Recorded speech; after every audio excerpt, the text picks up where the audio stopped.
Bonsoir les filles, bonsoir Sarah, bonsoir Noélie, bonsoir Eleanor.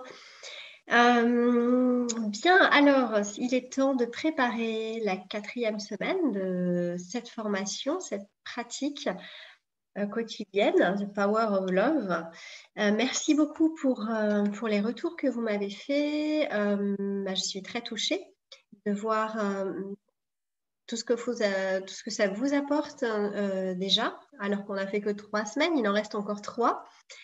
Et voilà, et puis par vos mots aussi, votre gratitude. Donc voilà, merci beaucoup les filles.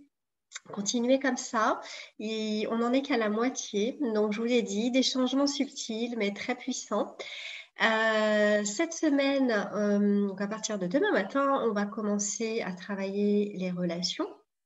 Donc, c'est ce dont je vais vous parler ce soir. Je vais vous donner également le plan de chaque jour. Même si vous connaissez maintenant, vous avez compris un peu le modèle. C'est que le premier jour, on est en phase d'observation. 4e jour, on est sur la gratitude, etc., etc. Vous avez vu un peu le principe. Et puis, voilà, je suis heureuse de voir que ces affirmations quotidiennes, ces méditations, ces réflexions aussi vous permettent d'avancer et de voir déjà des changements et d'avoir ce regard apaisé, voire aimant sur vous et dans votre vie. Voilà, donc j'en suis heureuse, vraiment. Donc, les relations. Alors, vaste programme aussi, les relations, moins lourd, je dirais, en tout cas directement que l'image du corps qu'on a travaillé la semaine dernière. Mais il y a beaucoup de choses à voir quand même parce que dans les relations, je vais vous expliquer un petit peu tout ça. Les relations fondées sur l'ego, clairement, ce pas les plus épanouissantes. Alors, lorsque vos relations, elles sont gérées par la peur, eh bien, c'est là où on est dans la jalousie, on est dans le jugement, on est dans la critique, on est dans la colère, on est dans le ressentiment, on est dans la rancœur, dans l'insatisfaction, la frustration.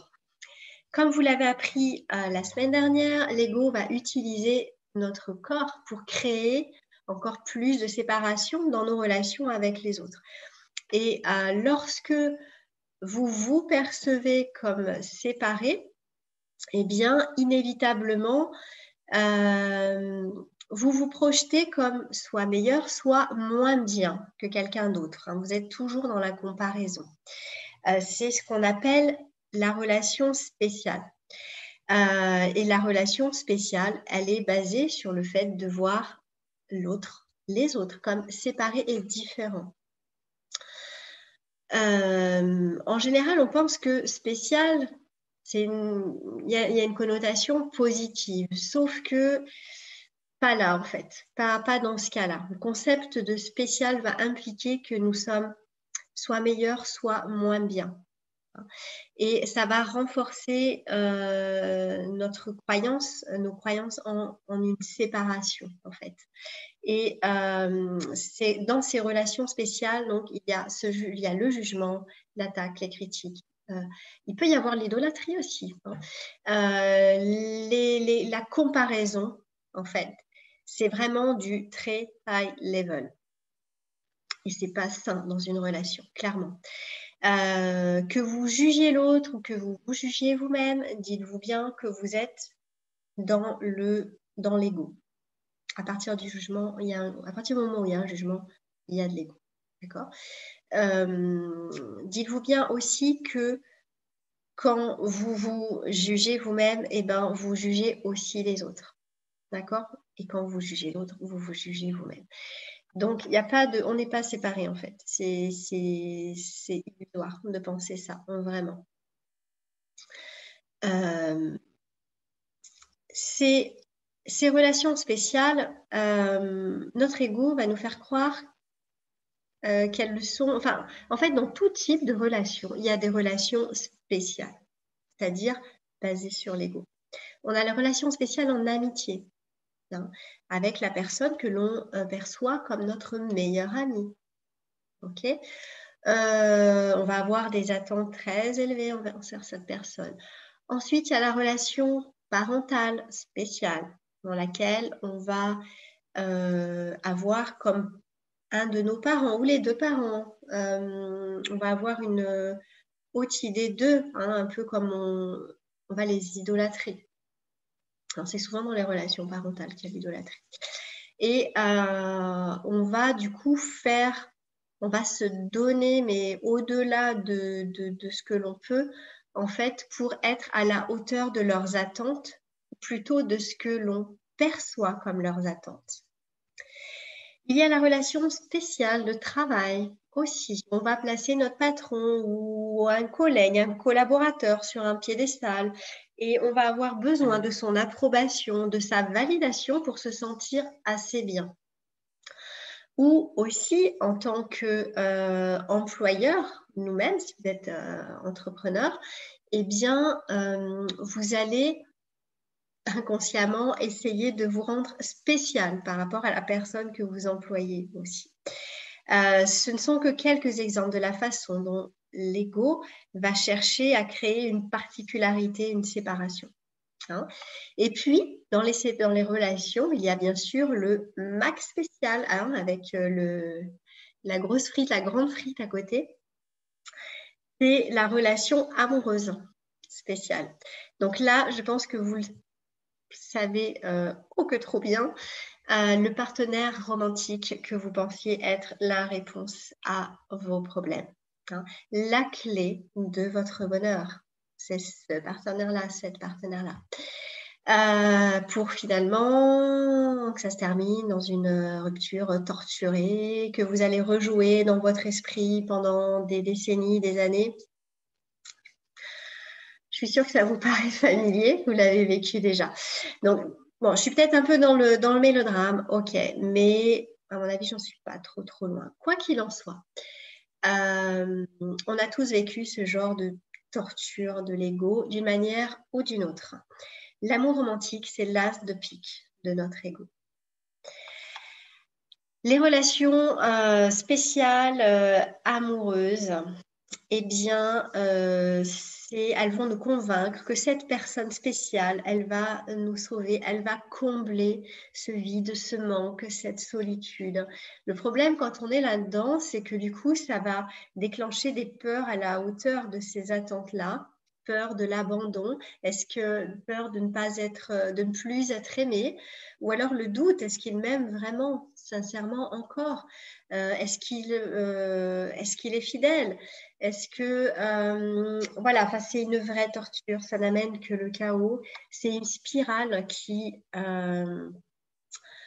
nous emmène dans une sorte d'obscurité. Je pense que ça vous parle vraiment. Vous pouvez me le mettre dans les commentaires, ce que ça vous évoque. Peut-être d'autres choses aussi encore hein, dont je n'ai pas parlé. Je peux pas tout ne me passe pas en tête là à cet instant. Mais l'amour spécial est basé sur la dépendance et sur le manque. L'ego nous convainc que nous sommes seuls. Et ça va nous conduire à rechercher désespérément la complétude, la plénitude chez l'autre. C'est une illusion. D'accord ? Personne à l'extérieur de nous ne peut combler ce manque, ce sentiment de solitude, ce sentiment de manque que l'on peut avoir. C'est complètement illusoire et c'est hyper lourd d'aller faire porter ça à l'autre. Imaginez le poids que vous lui faites porter. Il y en a qui acceptent ce rôle. Hein, et peut-être que ça peut fonctionner. Dans ce cas, tout va bien. Voilà, maintenant, si vous cherchez à améliorer vos relations, que vous êtes seul aujourd'hui, ou en tout cas, vous n'êtes pas épanoui dans votre relation, à mon avis, c'est qu'il y a un truc comme ça qui se joue là-dedans, à réfléchir. D'accord ? Donc, ce sont des romances névrotiques, en fait, hein, on peut le dire. Et ça, ces romances-là sont une arme, mais c'est une des armes principales, vraiment, de l'ego, pour nous garder dans son brouillard, dans son obscurité, pour nous éviter de bouger, en fait, hein, de sortir de notre fameuse zone de confort, notre fameuse zone connue, en fait, tout simplement, d'avancer dans notre vie. Pour avancer, on est obligé de sortir, hein, de faire un pas en avant, en tout cas, donc de sortir de la zone qu'on connaît. Si vous visualisez un périmètre autour de vous, alors sortir de ce périmètre, sinon vous faites du surplace. Après, c'est juste du bon sens.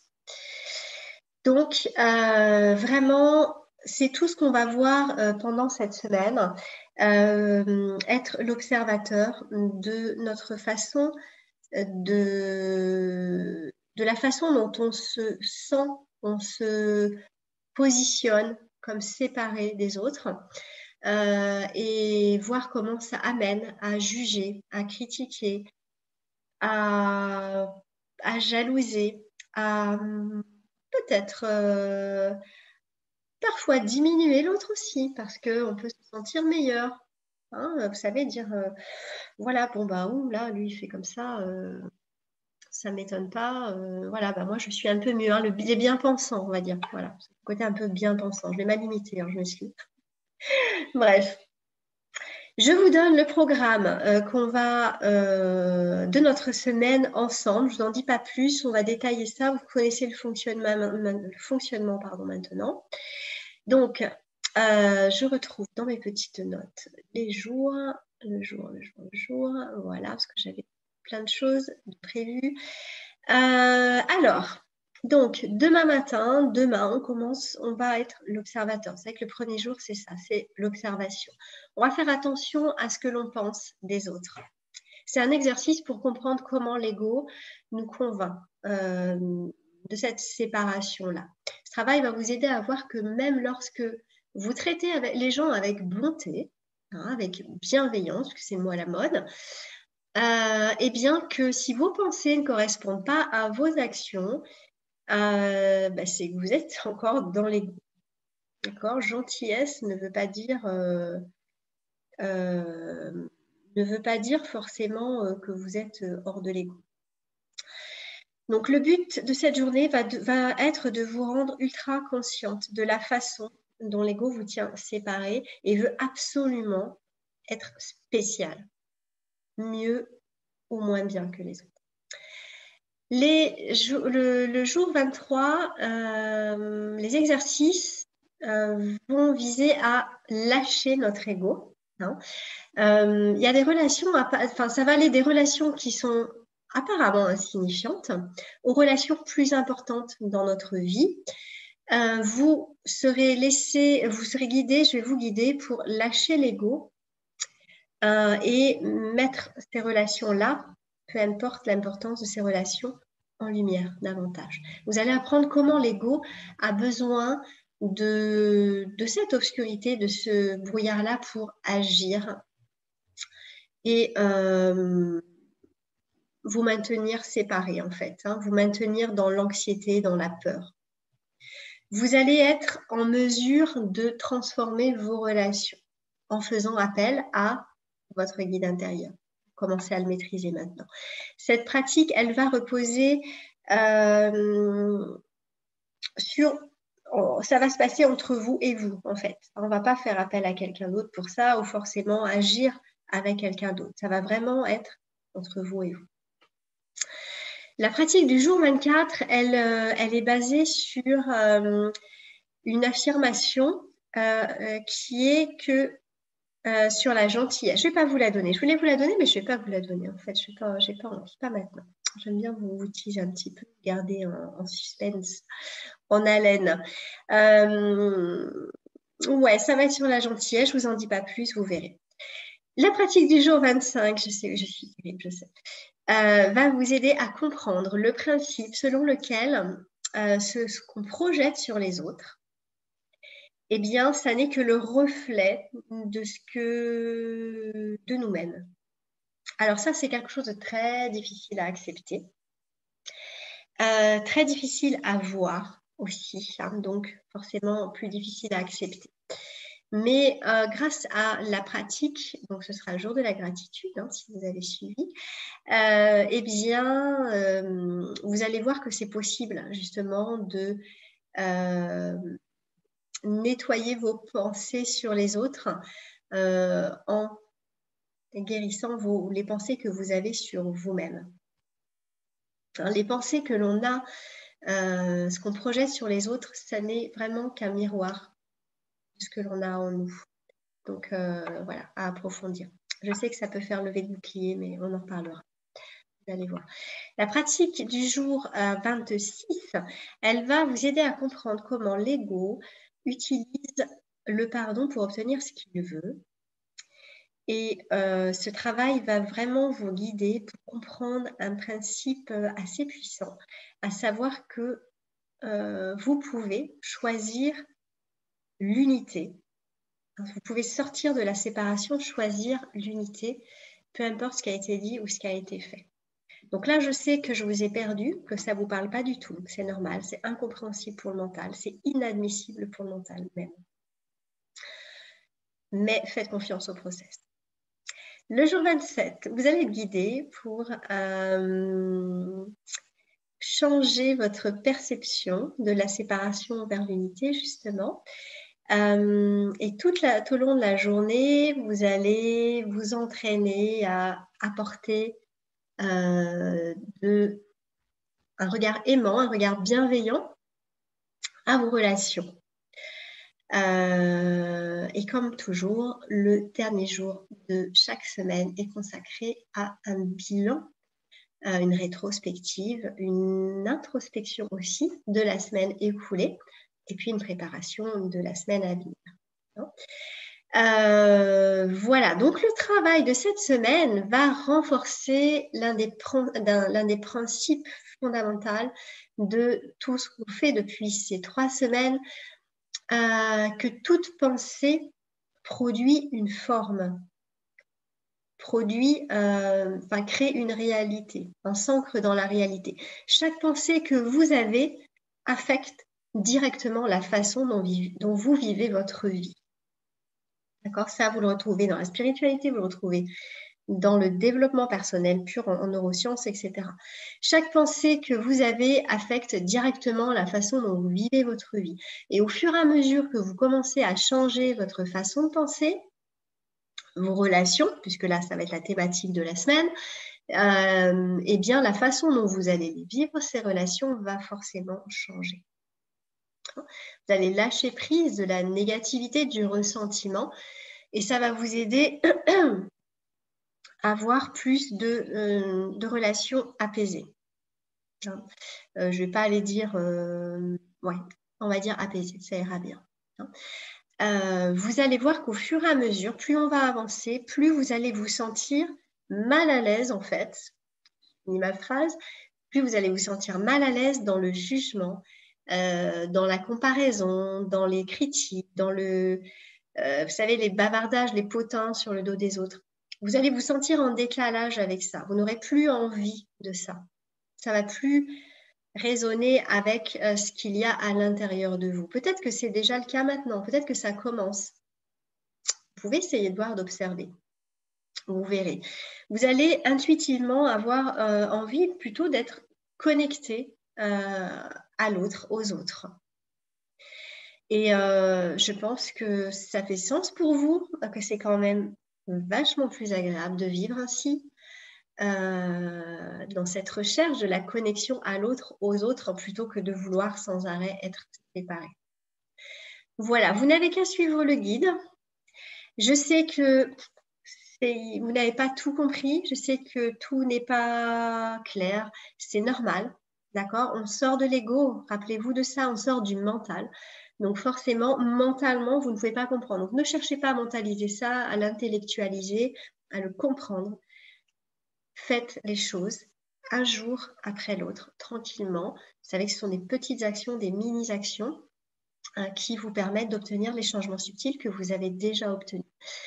Donc, la semaine qui arrive, il y a encore beaucoup d'amour, beaucoup de douceur, pour reprendre vos termes, de la joie aussi. c'est bien évidemment un objectif principal et de paix pour vous, en vous, que naturellement, vous allez rayonner aussi. Après, on n'est pas des êtres éthérés, des gens parfaits. Nous sommes des êtres humains, donc parfaitement imparfaits. Et donc, tout est correct. D'accord? Vous avez le droit de sortir de vos gonds aussi. Et OK. Voilà, si vous avez des questions, envie de partager, vous les mettez sous la vidéo en commentaire. Je me ferai un plaisir d'y répondre. Je vous embrasse. Je vous dis à demain matin, donc 7 h. Et voilà, une belle soirée, une douce nuit, de beaux rêves et plein de douceur. À demain.